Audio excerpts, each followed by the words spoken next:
تو ہم تھوڑی سی بات کر لیتے ہیں کہ قربانی کی صورت کیا ہے، اس کی حقیقت کیا ہے، اس کی حکمت کیا ہے، اس کی علت کیا ہے، اس کی تاریخ کیا ہے، اور یہ کیا کہتے ہیں قربانی کس نبی کی قربانی کی یادگار ہے. ٹھیک ہے جی. تو سب سے پہلے ہم دیکھتے ہیں قربانی کی صورت. قربانی کی صورت تو آج پوری دنیا کے اندر جانور لیتے ہیں، پکڑ کے ذبح کر دیتے ہیں، یہ تو قربانی کی صورت ہے. ٹھیک ہے. جیسے ہم نماز پڑھتے ہیں، ہماری نماز میں جان نہیں لیکن نماز پڑھتے ہیں، نماز کی ایک صورت ہے. لیکن نماز کی ایک حقیقت بھی ہے جو صحابہ کو حاصل تھی. 2 رکعت نماز پڑھ دیتے تھے، نقشہ بدل جاتا تھا.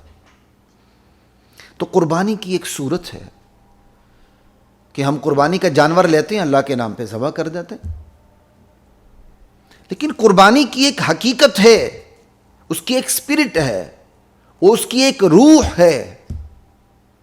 وہ کیا؟ کہ صرف اللہ کے نام پہ قربانی دی جائے اور ہر چیز کو قربان کرنے کا جذبہ بیدار رہے. یہ قربانی کی روح ہے جو خوش قسمت مسلمانوں کو حاصل ہوتی ہے. اور قربانی رکھی اس لیے گئی ہے کہ قربانی کی روح بیدار رہے امت کے اندر. بندہ ہر سال قربانی دے کے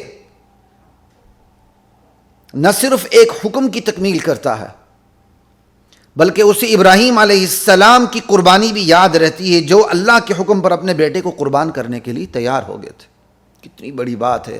بیٹے کی گردن پہ چھری پھیرنا آسان ہے، بندہ سوچ بھی نہیں سکتا. سوچتے ہوئے بھی دل پھٹتا ہے، جگر پھٹتا ہے.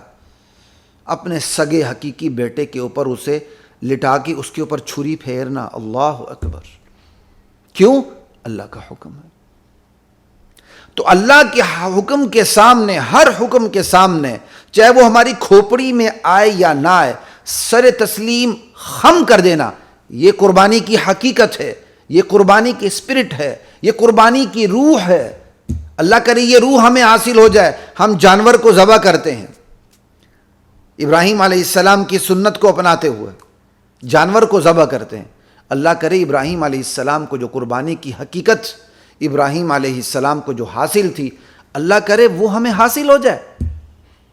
اور بدقسمتی کی بات یہ ہے آج ہمیں قربانی کی یہ حقیقت حاصل نہیں. کیوں؟ سنت ابراہیمی بھی تو عمل کر رہے ہیں، یہ حقیقت اس لیے حاصل نہیں کہ عقیدہ ابراہیمی پر عمل نہیں، عقیدہ ابراہیمی کا پتہ نہیں.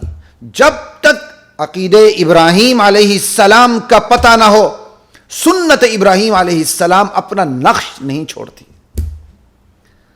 ابراہیم علیہ السلام کی سنت میرے اور آپ کے اوپر، ہر فرد مسلم کے اوپر اپنا نقش چھوڑے. اس کے لیے ضروری ہے کہ ابراہیم علیہ السلام کے عقیدے کا پتہ ہو، ابراہیم علیہ السلام کی اسوہ حسنہ کا پتہ ہو. وہ ابراہیم علیہ السلام کہ ہمارے نبی کے بعد جن کی زندگی کو ہمارے لیے اسوہ حسنہ قرار دیا گیا ہے. قد کانت لکم اسوۃ حسنۃ فی ابراہیم والذین معہ. ابراہیم اور ان پر ایمان لانے والوں کی زندگی، اے محمد کی امتی و صلی اللہ علیہ وسلم، تمہارے لیے نمونہ عمل ہے. لا الہ الا اللہ. تو ابراہیم علیہ السلام کا جو عقیدہ ہے وہ ہمیں حاصل ہونا چاہیے. ابراہیم علیہ السلام کا جو شعور ہے، جو ادراک ہے، جو ایمان ہے، اس کی جھلک ہماری زندگیوں میں نظر آنی چاہیے. ورنہ سنت ابراہیمی اپنا نقش کبھی نہیں چھوڑے گی. سنت ابراہیمی اپنا نقش چھوڑے، اس کے لیے ضروری ہے ابراہیم علیہ السلام کی اتباع ہو، ان کی پوری زندگی کو سامنے رکھتے ہوئے. آج تو خیر کہاں سے کہاں بات چلی گئی ہے. جی تو چاہتا تھا میں اس پہ آگے جا کے بات کروں. چلیں میں ایک تھوڑی سی بات نوٹ کر لیتا ہوں، پھر میں آخر پہ جا کے اس پہ بات کروں گا آپ لوگوں سے انشاءاللہ.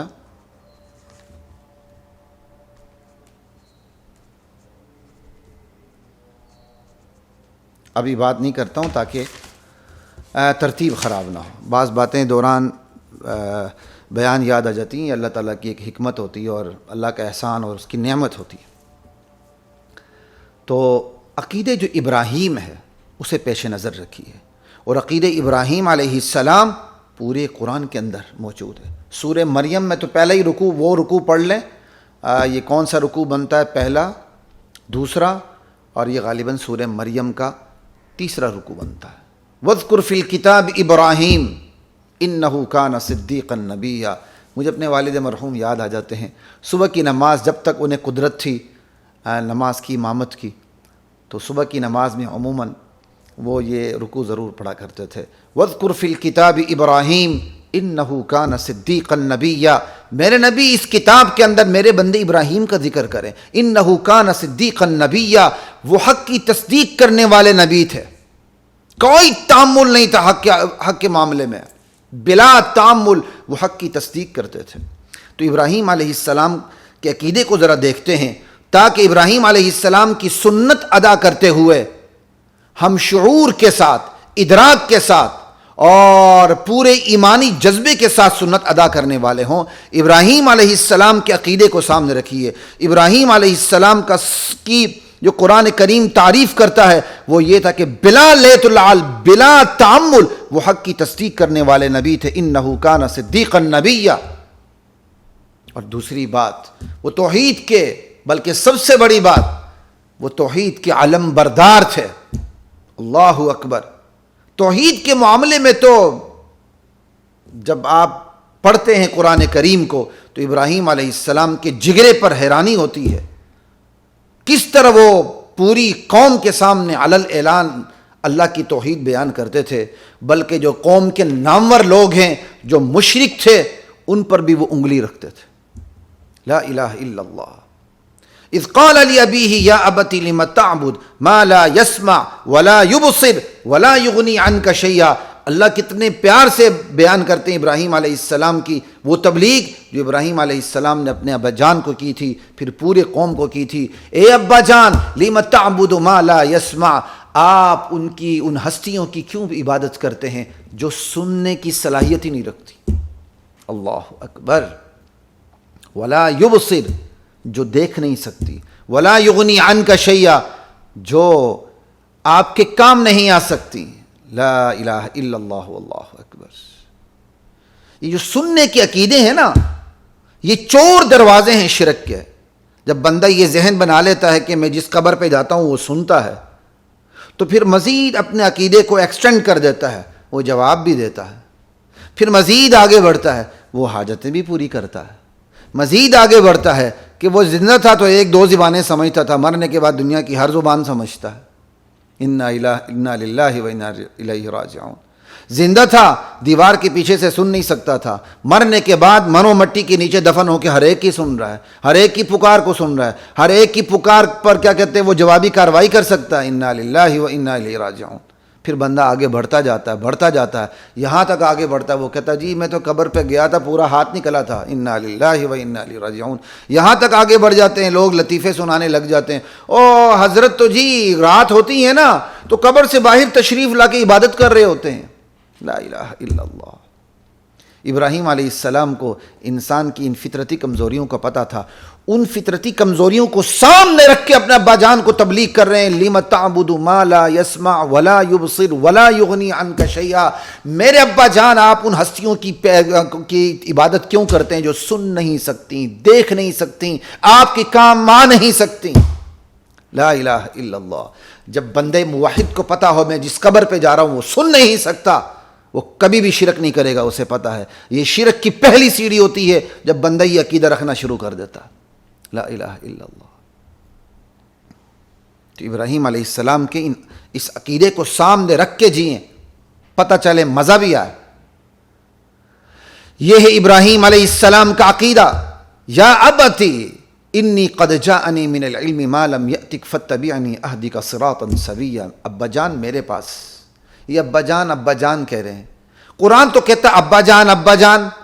مولوی صاحب کہتے ہیں نہیں چچا جان. خدا کا خوف کریں مولوی صاحب، قرآن کے الفاظ کا غلط معنی لینے کی کوشش نہ کریں. قرآن بار بار کہتا ہے کہ وہ ابراہیم علیہ السلام کے باپ تھے، ابا جان تھے، اور صاحب کہتے ہیں نہیں جی وہ چچا جان تھے. اپنی طرف سے ایک ضابطہ گھڑ لیا انسانی خود ساختہ کہ نبی کا باپ کافر نہیں ہو سکتا. اس کے بعد ان تعویلات کی کے اوپر پوری کی پوری قرآن کی آیات کو چڑھا دیا، انا للہ و انا الیہ راجعون، اپنے یہ خود ساختہ ضابطے اپنی جیب میں رکھیے. بلا کی بڑی سے بڑی شخصیت نے یہ ضابطہ بنایا ہو، ان ضابطوں کی کوئی حیثیت نہیں اگر قرآن کو مجازی معنوں کے حوالے کر دیا جائے. پھر آپ سر سید احمد خان سے گلہ کیوں کریں گے؟ بتائیے. جو معجزات انبیاء تک کا انکار کرتا تھا، جو جنات کے مخلوق ہونے کا انکار کرتا تھا، اس کی گمراہیاں تو حد سے زیادہ بڑی ہوئی تھیں. آپ دروازہ کیسے روکیں گے؟ قرآن کو آپ مجازی معنوں کے حوالے کر دیں.